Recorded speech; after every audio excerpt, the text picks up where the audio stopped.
Bonjour à tous, merci encore de votre fidélité. Je suis très heureux de vous retrouver pour cette nouvelle émission, ce nouveau numéro de School TV Le Mag, une demi-heure sur la scolarité de vos enfants. Aujourd'hui, c'est l'école du monde, l'un de vos épisodes préférés assurément, et on prend la direction sans plus tarder de l'Asie du Sud-Est. On part un petit peu plus de 9000 km de Paris, au Laos. Gros plan sur le système éducatif là-bas dans un instant avec Mathilde Wessels. Coucou Mathilde, le Laos, un pays dynamique qui mise sur son éducation bien évidemment.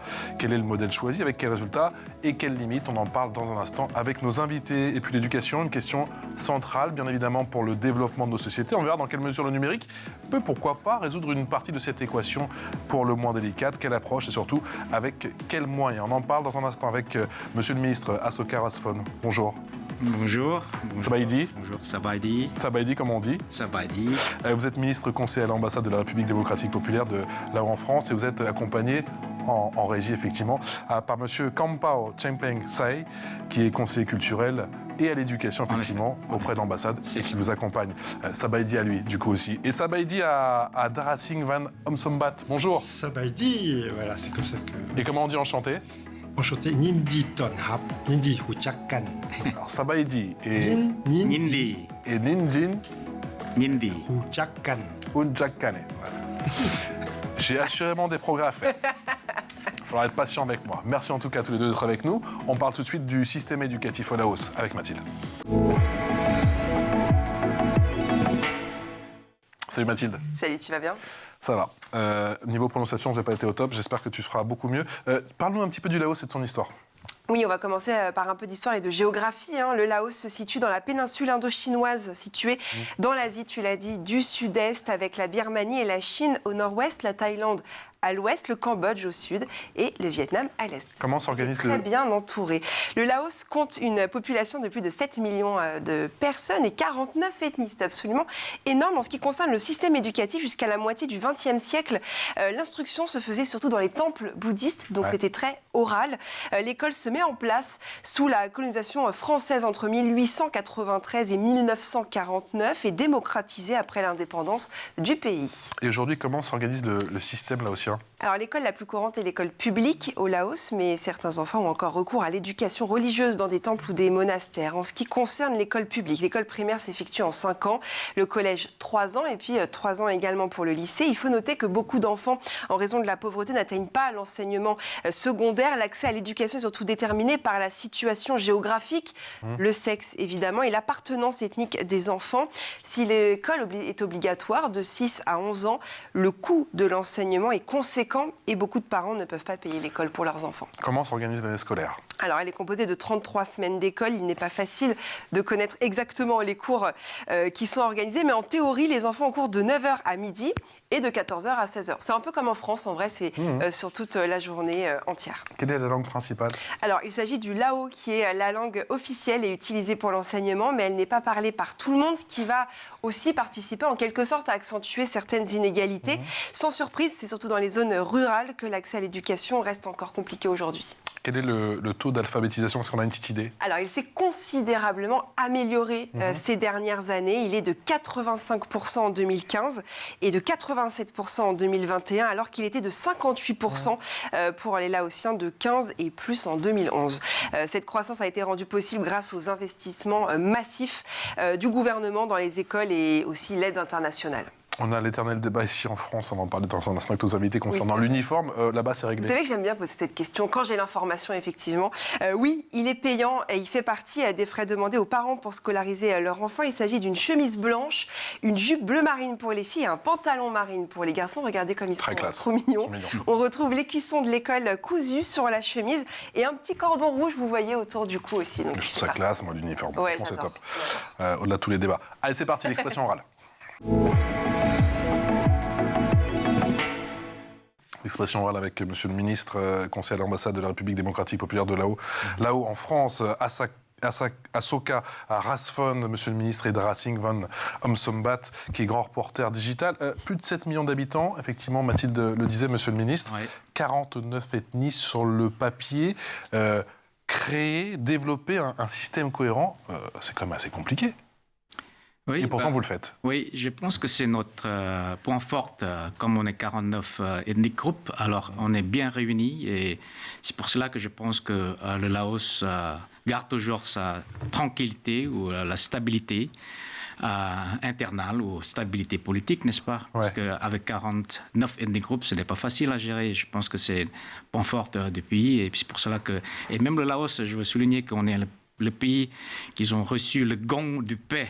Alors on est toujours le pays qui voilà, continue à avoir la paix depuis presque 50 ans maintenant, après notre indépendance.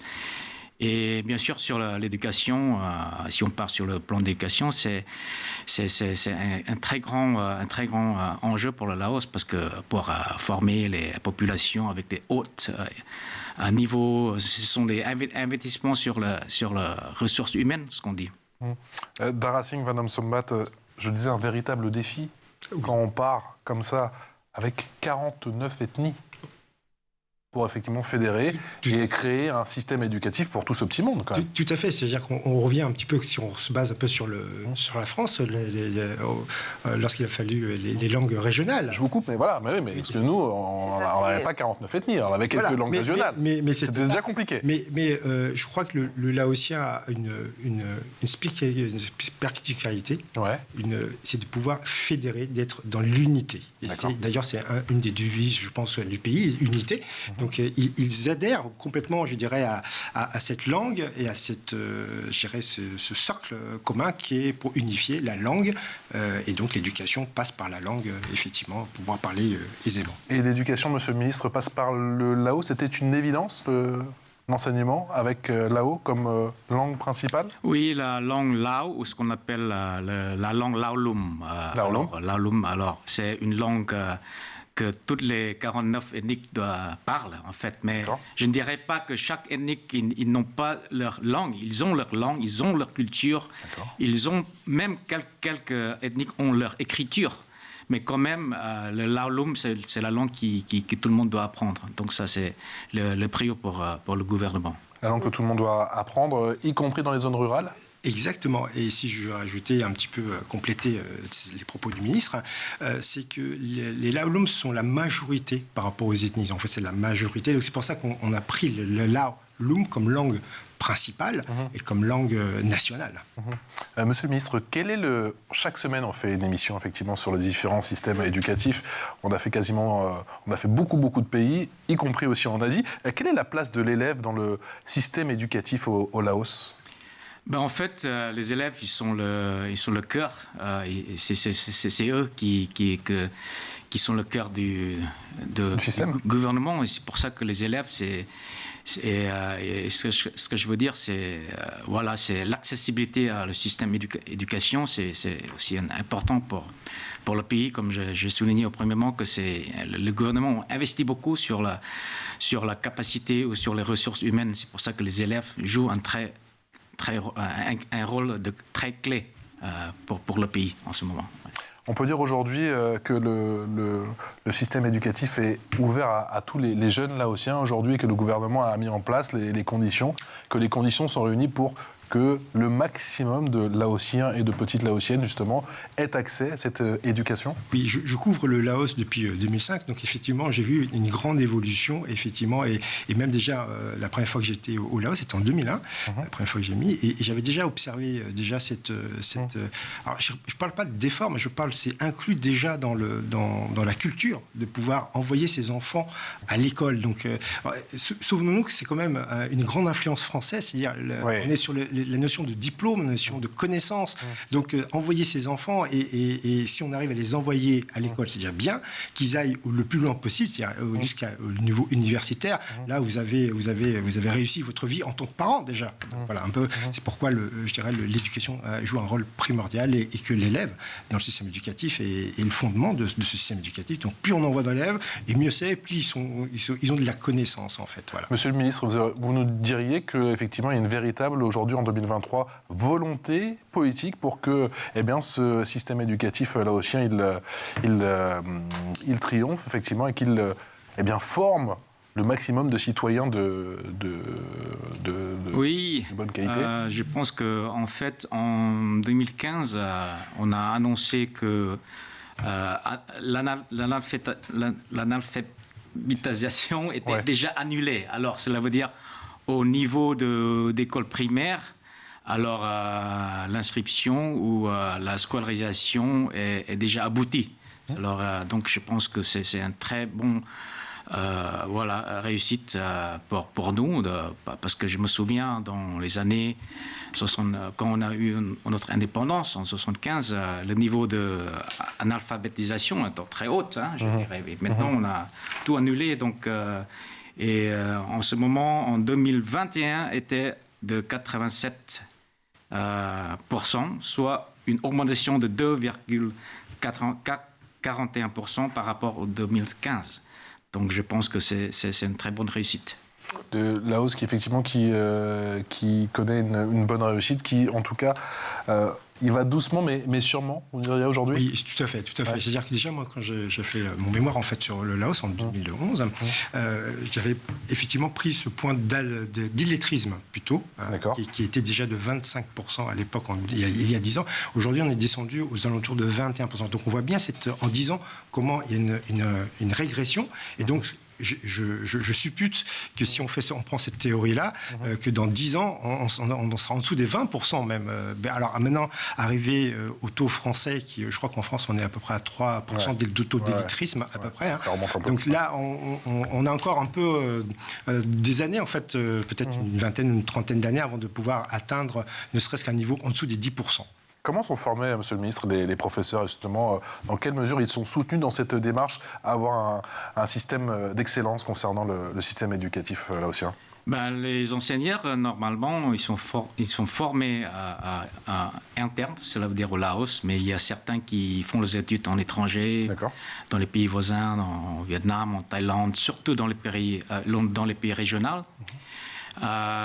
Mais normalement, il fait leur master en étranger, n'est-ce pas?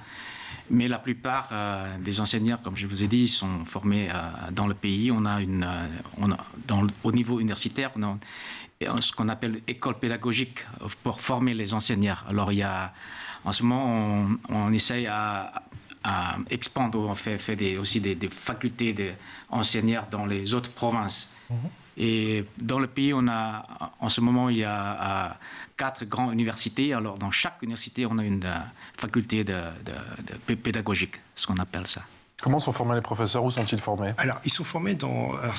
comme je dis, l'école s'appelle l'École normale de pédagogie. Et c'est en français. C'est-à-dire que vous rentrez dans le bâtiment, c'est marqué École normale de pédagogie. Donc, je trouve que c'est très bien que... puisque le Laos est un pays francophone, donc on a gardé encore beaucoup... Il y a une mixité. Même dans les écoles, vous allez dans un village, c'est marqué collège de Ban Bungkra, école primaire de Ban Bungkra, et vous allez dans le village d'à côté, c'est marqué school, secondary school. Donc il y a un peu mélange, il n'y a pas une uniformité dans l'appellation des lieux, mais pour les professeurs, ils sont formés très bien dans ces centres de normale de pédagogie, à la fois à l'université et je suppose à l'étranger pour compléter leur cursus. C'est quand même le sentiment, Monsieur le Ministre, que l'enseignement au Laos, c'est un mélange entre modernité et tradition. Quel est le poids des traditions au Laos? En fait, il y a encore ce qu'on dit là, il y a la différence entre la ville et les campagnes. La campagne, n'est-ce pas? Donc, dans la campagne, bien sûr, les élèves, par exemple, ils vivent dans les très très montagneuses. Alors, l'accès à l'éducation est difficile. Et pour eux, de temps en temps, il faut y aller à la pagode. Oui, il faut aller au temple pour apprendre à raconter les histoires, à même commencer à lire, à écrire. Donc, ça reste toujours à la pagode, au temple qu'il faut apprendre. Et comme ça, dès que les enfants aboutissent certains âges, et après, ils peuvent se scolariser dans une éducation normale, dans l'école de collège, dans les grandes villes. Voilà. Donc, normalement, ce sont dans les grandes villes qu'il doit apprendre une très bonne éducation. Dara Singh Van Sombat, effectivement, Monsieur le Ministre le rappelait, et toi aussi tu l'évoquais en début, on parlait de cette géographie et du relief quand même qu'il ne faut pas écarter, et qui rentre forcément dans cette équation quand on dessine son système éducatif, quand on essaie de ramener tous ses élèves, les petits garçons et les petites filles à l'école. Il y a quand même beaucoup de régions montagneuses, et ça, j'imagine que ça complique la donne pour avoir des écoles D'où effectivement les pagodes et les temples qui jouent un rôle important. C'est ça, c'est justement, les temples ont un socle social très important d'instruction, puisque c'est là où et là peut-être on en reviendra à peu près dans vos questions dans le futur, mais le respect du bonze, parce que le bonze est le sachant. Donc là, il y a déjà le respect. Et donc le respect envers du professeur, qu'il soit bonze ou civil, il se trouve là déjà. Donc on va à l'école parce que dans chaque village, il y a une pagode. Voilà, puisque la religion nationale est le bouddhisme du Theravada, du petit véhicule. Et donc forcément, il y a une pagode, alors qu'une école, c'est plus difficile. Pour quelle raison? C'est-à-dire que les professeurs doivent être payés par l'État. Donc il y a déjà ce problème d'infrastructure salaire. Mais alors que le bonze n'est pas payé. Lui, on lui fait des offrandes, donc forcément, il est là, le sachant, pour pouvoir donner, donc on n'a pas à le payer, c'est-à-dire que le village, les villageois le nourrissent simplement, parce que c'est la base même du bonze. Donc c'est pour ça qu'il peut le donner en retour l'instruction aux petits-enfants. Nous, en France, en ce moment, Monsieur le Ministre, on a d'énormes problèmes concernant notre école, et ça commence par la relation entre le professeur et les élèves. Il n'y a pas forcément le respect qui était le cas encore il y a, à mon époque, il y a 20, 30, voire même 40 ans. Ce respect inébranlable entre l'élève vers son professeur. J'ai l'impression que ce n'est pas le cas au Laos, et qu'il y a un immense respect pour le professeur, ou bien évidemment pour le bonze. Je pense que c'est grâce à notre culture, notre tradition et bien sûr notre religion qui est bouddhiste. On respecte toujours les plus âgés, les plus seniors, et surtout entre la relation entre les élèves et les professeurs. On traite les professeurs comme quelqu'un qui nous donne la connaissance. Vous voyez, donc il faut vraiment y avoir la valeur, le respect à notre professeur. Notre professeur, c'est notre deuxième parent, ce qu'on dit en Lao. Alors c'est pour ça qu'on les respecte. N'importe où qu'on trouve le professeur dans le marché, en route, il faut toujours faire notre respect au professeur, comme ça. Et même maintenant, moi, quand je rencontre mon professeur, je dis toujours, voilà, il faut faire le respect comme ça et comme ça. Donc c'est grâce à notre tradition, je pense. Vous diriez que le professeur, c'était le cas ici avant en France, ça reste la personnalité la plus importante de la ville, du village, quasiment, ouais. Oui. Il y a des villages même que le professeur peut être nommé le chef du village. D'accord. Parce que le professeur est quelqu'un qui a une plus haute éducation et il a plus d'expérience que les autres. Alors, de temps en temps, il peut être élu comme le chef du village. Alors, le professeur fait beaucoup de tâches. Il est le chef du village, il gère la cohésion, la réunification et aussi pour promouvoir l'économie de son village. Il fait beaucoup de tâches. Ça fait beaucoup de casquettes, beaucoup de tâches et beaucoup de pression pour le professeur. Le aussi a une grande qualité, il est polyvalent. Il est polyvalent. Et je voulais rajouter quelque chose là, mais vous pouvez poursuivre parce que ça va revenir tout à l'heure. On se dit effectivement que le professeur au Laos a une dimension vraiment extraordinaire. Voilà, ça me revient, c'est-à-dire que cette culture-là, mes parents l'ont inculquée. Donc moi, j'ai grandi en France, j'étais à l'école de la République française. D'accord. Eh bien, même ça, je l'ai en moi et je le fais envers mes professeurs du primaire jusqu'à mes études supérieures. Et là, dernièrement, donc, je revois ma prof d'anglais qui m'avait appris mes premiers mots d'anglais, donc 1, 2, 3, voilà. C'est vraiment les premiers mots. Et je lui ai écrit, parce que c'est l'événement de Samuel Paty qui m'a fait entendre lettre à mon professeur. Et donc, je lui ai écrit une lettre. Je lui ai dit, je vous suis reconnaissant de m'avoir appris à savoir lire et écrire l'heure en anglais. Voilà. Donc, c'est Madame Wolf. Voilà. Et vous a répondu ? Et elle m'a répondu. Et donc, elle est très contente qu'elle me dit tu te souviens encore de cette horloge en carton voilà, donc c'est vrai que c'est des périodes où on se souvient de tout, quoi. Moi, je me souviens de vraiment plein de choses, quoi. Alors que plus récemment, on t'oublie. Mais Madame Sauvage en maths, Madame Venin en physique. Madame Sauvage. Je me souviens parfaitement. Non, mais c'est vrai, de toutes les remarques. Pourquoi faire ? Donc, non, c'est vrai. C'était vraiment des moments très importants. Est-ce que vous avez le sentiment, Monsieur le Ministre, que le système éducatif laotien peut lisser les inégalités, même si, encore une fois, on l'a dit, que parfois, certains temples étaient, j'imagine, difficiles d'accès. Vous avez l'impression que c'était l'école qui a cette vertu de pouvoir lisser les inégalités entre les plus aisés et les plus démunis, peut jouer ce rôle effectivement au Laos ou c'est reste compliqué? Oui, je pense que surtout même les filles peuvent être mieux que les garçons dans les écoles. Alors c'est pour ça qu'il faut vraiment il faut y avoir plus de filles. Par exemple, maintenant, pour l'inscription à l'université, on dit qu'il faut y avoir 50% minimum des filles. Alors, c'est pour ça que je pense que ça aide beaucoup pour réduire l'inégalité dans notre société. Et même les filles sont mieux que les garçons dans les maths. Je ne sais pas, au Laos, on dit que les filles sont toujours mieux que les garçons. C'est vrai. Mais en France aussi. Je suis en minorité sur ce plateau. En France aussi, concernant les études. Elles sont plus sérieuses. Dara Singh, vous diriez que concernant la question du décrochage scolaire, et je ne sais pas comment vous avez vécu cette période de Covid au Laos, c'était très compliqué en France, est-ce qu'il y a eu du décrochage scolaire, à commencer par les petites filles?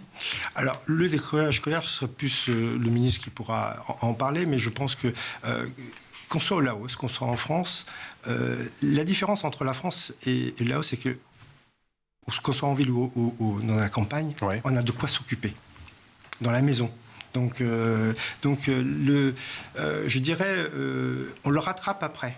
Moi, je pense que le ministre pourra en parler plus, mais le décrochage scolaire est peut-être aussi égal en France qu'au Laos, quoi. On a fait pas mal de pays, monsieur le ministre. Effectivement, quand on parle de décrochage scolaire, on se rend compte que quand il y en a, ça touche plus souvent les filles que les garçons. Quel est votre sentiment sur cette question? Vous qui venez nous dire qu'effectivement, vous avez cet objectif de plus de 50% de filles à l'université. Ouais. Ben en fait, à l'université, c'est ça, donc plus que 50%. Le problème, c'est dans la campagne, vous voyez, donc c'est pour ça que parfois les filles doivent encore aider la famille pour apporter l'eau jusqu'à la maison, donc il faut passer beaucoup de temps dans le champ. Et ils se marient très tôt. Alors, il y a des problèmes sociaux comme ça dans les villages. Dans le village, donc c'est le problème que on est en train d'essayer. Aussi la qualité de l'école, par exemple, l'école se trouve très loin du village et les filles ne peuvent pas marcher si loin comme les garçons, par exemple. Et pour ça, le décrochage parmi les filles sont encore plus que les garçons dans la campagne. Dara Singh, vous avez le sentiment que les mentalités sont en train de changer tout doucement ou que ça reste encore compliqué? Alors, concernant je pense qu'il y a quand même le rôle des filles à la maison. Il y a quand même une grande évolution, car que vous soyez garçon ou fille, on veut envoyer son enfant à l'école. Donc je ne pense pas que c'est une question de genre.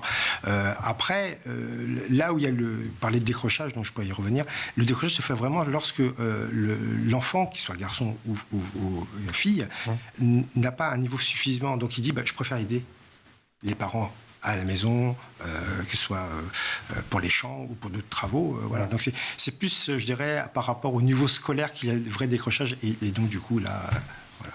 L'info en plus avec Mathilde.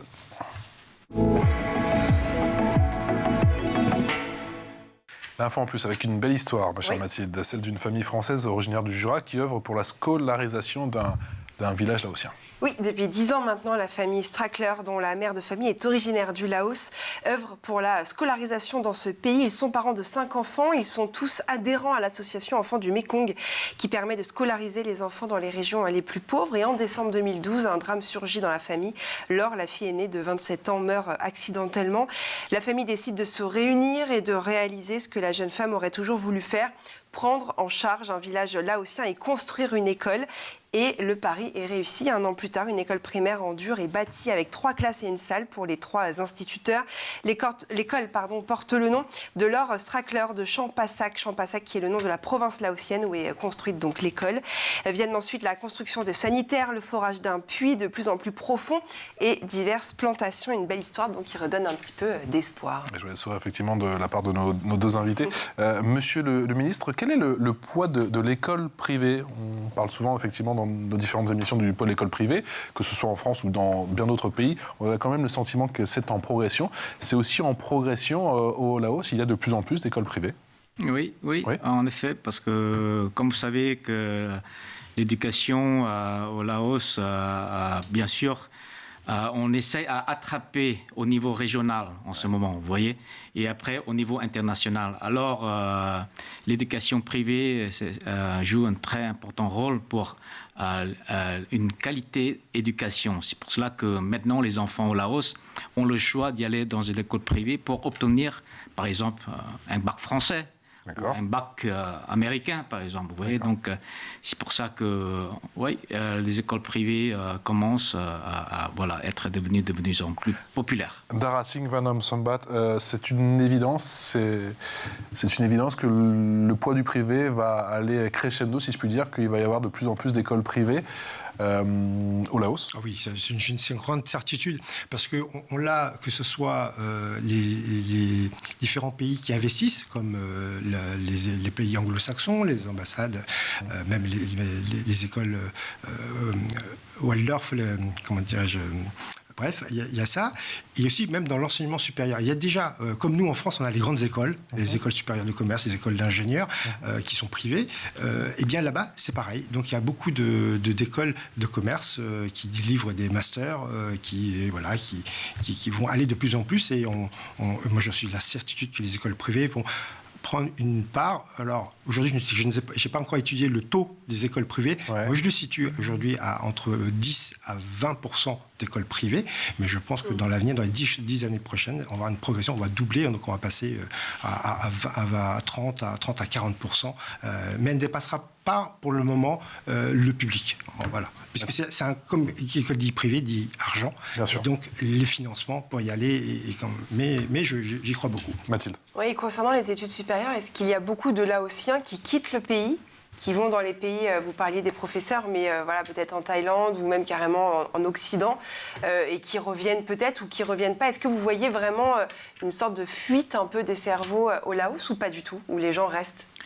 Ce qu'on dit que ce ne sont pas les fuites, mais on les recycle. Cela veut dire qu'ils circulent retour au pays après leur éducation. Donc, parce que le Laos, c'est un pays avec une économie, beaucoup de potentiel à développer. On est dans le carrefour de région. Alors, économiquement, je pense qu'avec tous par exemple, mes enfants, ils tous fait des études en étranger, mais maintenant ils retournent au Laos.